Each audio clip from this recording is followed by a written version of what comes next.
I now give the floor to the distinguished representative of Benin to introduce an address by the Vice President. Excellences, Monsieur le Président de l'Assemblée générale, Excellences, Mesdames et Messieurs les chefs d'État, de gouvernement et de délégation, Excellences, Madame la Vice-secrétaire générale des Nations Unies, distingués délégués, Mesdames et Messieurs, il m'échoit l'insigne honneur d'introduire auprès de cette auguste Assemblée Madame Mariam Chabi Talata, vice-présidente de la République du Bénin, à qui il revient le privilège de délivrer à l'Assemblée générale le message que lui adresse M. Patrice Talon, président de la République du Bénin, chef de l'État, chef du gouvernement. Madame la vice-présidente de la République, vous avez toute attention de la 76e session de l'Assemblée générale des Nations unies.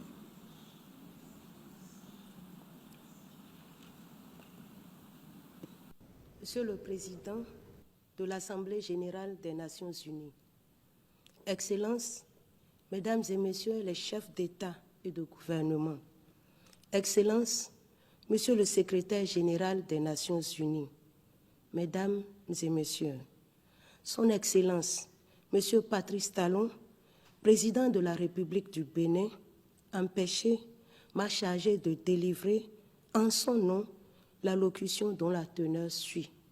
Je cite, « Je voudrais, avant tout propos, Monsieur le Président, vous remercier pour l'excellente qualité de la conduite des travaux de cette 76e session de l'Assemblée générale des Nations unies. Le thème de la présente session est « Construire la résilience par l'espoir pour se remettre de la COVID-19, reconstruire durablement, répondre aux besoins de la planète, respecter les droits des personnes et revitaliser les Nations unies. » Quand on observe en effet l'état actuel du monde sur différents plans, on reconnaît que ce thème est très significatif, parlant et adapté à nos vécus. Il nous invite à nous départir du scepticisme ambiant et croissant, du désespoir qui gagne de plus en plus nos cœurs pour solutionner nos problèmes actuels et nous reconstruire durablement. Monsieur le Président, depuis quelque temps déjà, la communauté internationale est confrontée à la réalité globale et destructrice que constitue la pandémie de la COVID-19. À cet égard, mon pays apprécie la priorité majeure qu'accordent les Nations unies et ses institutions spécialisées, en particulier l'Organisation mondiale de la santé, à la recherche d'une solution définitive à cette crise sanitaire. La mobilisation générale et permanente, ainsi qu'une mutualisation des énergies, ont permis la mise au point de vaccins. Les taux de vaccination sont appréciables à travers le monde, même si l'Afrique connaît un taux encore faible et continue d'affronter d'autres infections aussi mortelles, notamment la malaria et le VIH-Sida. S'agissant de notre gestion interne de la COVID-19, l'État béninois a opté pour la vaccination totale de tous les citoyens, l'octroi de subventions de plusieurs milliards de francs CFA aux personnes et entreprises dont les activités ont été impactées par la pandémie. C'est le lieu de remercier tous les partenaires qui appuient notre pays dans son combat pour l'atteinte des ODD en lien avec le programme d'action du gouvernement. En ce qui concerne la nécessité de nous reconstruire durablement, il est question pour nous de travailler à anticiper la survenue des futurs fléaux. Les actions isolées, ponctuelles, locales seules ne suffisent plus. Il s'agit pour chaque État, chaque continent, de s'ouvrir aux autres afin qu'à travers des dynamiques communes et concertées, à travers des synergies d'action, le monde se délivre définitivement et durablement de ses craintes et de ses peurs. Quant à l'insécurité générée par l'extrémisme violent et le banditisme, mon pays fait face à deux situations chrysogènes. Le péril terroriste qui constitue une menace réelle à ses frontières nord, la piraterie maritime au sud. Pour y faire face, le Bénin, en plus des dispositions nécessaires prises en interne, s'associe à toutes les initiatives au niveau régional et international afin de garantir la paix, la libre circulation et la sécurité à tous ses citoyens et à tous ceux qui vivent sur son sol. Il en est de même d'ailleurs en ce qui concerne les besoins de la planète. Les mêmes comportements et attitudes sont espérés, attendus pour sauver une planète exposée à toutes sortes d'abus, de surexploitation, de démesures dans la production et la consommation. Il faut, au-delà de nos souverainetés individuelles, nous violenter, nous contraindre à planifier ensemble toutes les actions relatives aux besoins des pays et de la planète. La satisfaction des besoins alimentaires, des besoins en eau, en énergie, besoins que j'appellerais stratégiques, doit se faire en tenant compte des menaces actuelles et des générations futures. Pour ce qui est du respect des personnes, du droit des personnes, les ODD nous les rappellent quotidiennement à travers les objectifs retenus par tous. Notre pays estime d'ailleurs que l'atteinte des ODD est le moyen le plus concret et le plus sûr de respect des droits de la personne.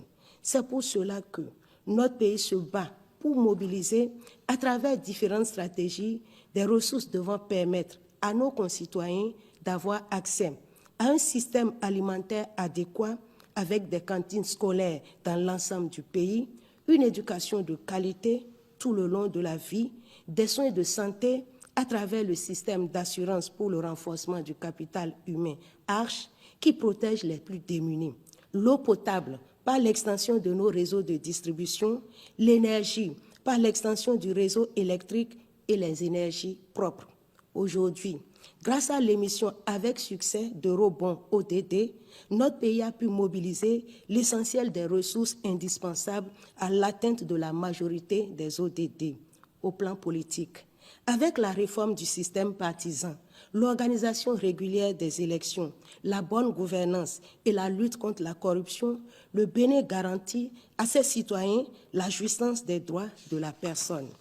Monsieur le Président, les progrès réalisés par notre pays sont sensibles, palpables, concrets ces dernières années et nous poussent à estimer que nous méritons pour cela de siéger au sein du Conseil des droits de l'homme des Nations Unies au titre de la période 2022-2024 en vue du partage de nos expériences de protection et de promotion des droits humains.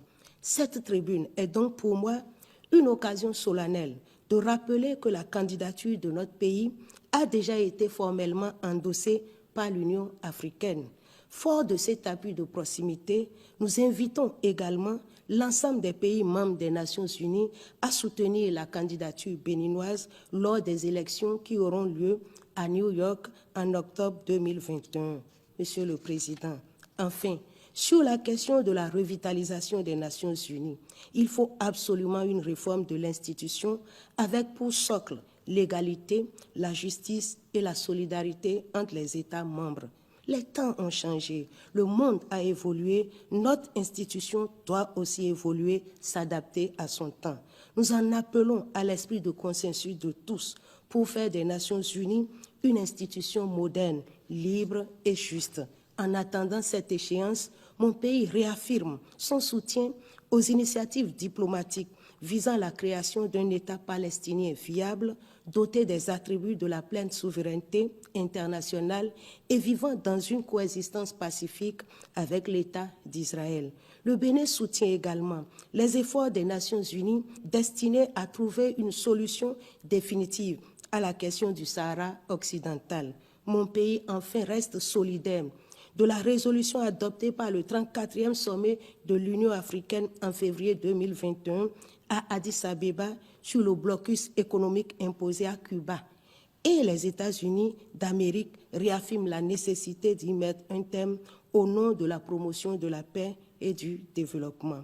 Le Bénin en appelle donc à la normalisation des relations entre Cuba et les États-Unis, qui sont deux pays amis du Bénin. Notre attente, puisqu'il faut vivre d'espoir, c'est que ces différents appels lancés ici soient entendus par tous pour l'avènement d'un monde moderne, uni, libre, juste, sécurisé et prospère pour tous. Fin de citation. Je vous remercie.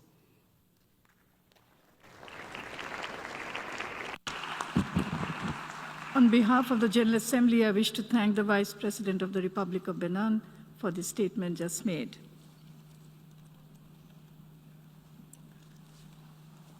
The Assembly will hear an address by Her Excellency Rebecca Nyandang de Mabior, Vice President of the Republic of South Sudan.